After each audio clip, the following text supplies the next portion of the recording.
t'as craqué. Ça va bien se passer. Oui, peut-être.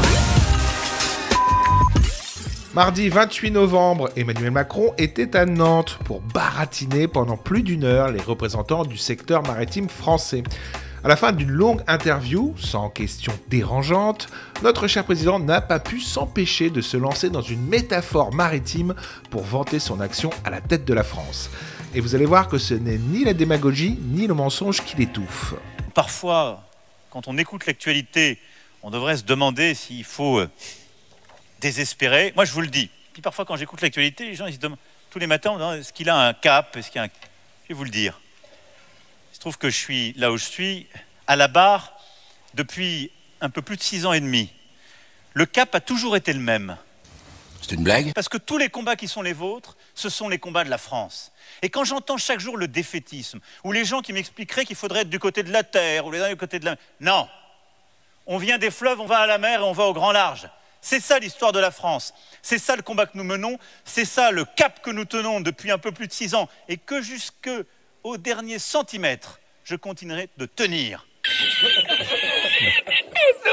Depuis un peu plus de 6 ans et demi, le cap a toujours été le même. Ah ouais? Je suis de gauche. C'est un mouvement politique qui ne sera pas à droite, qui ne sera pas à gauche. Un ministre doit quitter le gouvernement lorsqu'il est mis en examen. Le ministre de la Justice était convoqué pour être mis en examen. Monsieur le ministre, est-ce que vous allez démissionner?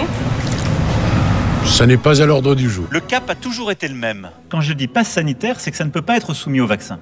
Le pass sanitaire sera étendu aux lieux de loisirs et de culture. 14 réacteurs de 900 MW seront arrêtés d'ici à 2035. Nous allons, pour la première fois depuis des décennies, relancer la construction de réacteurs nucléaires dans notre pays. Je tiens tout d'abord, comme vient de le faire Monsieur le Chancelier, à exprimer une nouvelle fois ma solidarité pleine et entière avec Israël. Aujourd'hui, des civils sont bombardés. De fait, des bébés, des femmes, des personnes âgées sont bombardées et tuées. Il n'y a aucune raison et aucune légitimité à cela. Nous exhortons donc Israël à arrêter.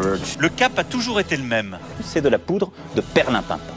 Si vous avez regardé cette vidéo, c'est que vous ne devez pas trop aimer Macron comme moi. Je vous conseille donc mon top 10 des humiliations de Macron en 2022. Vous allez voir, c'est que du bonheur.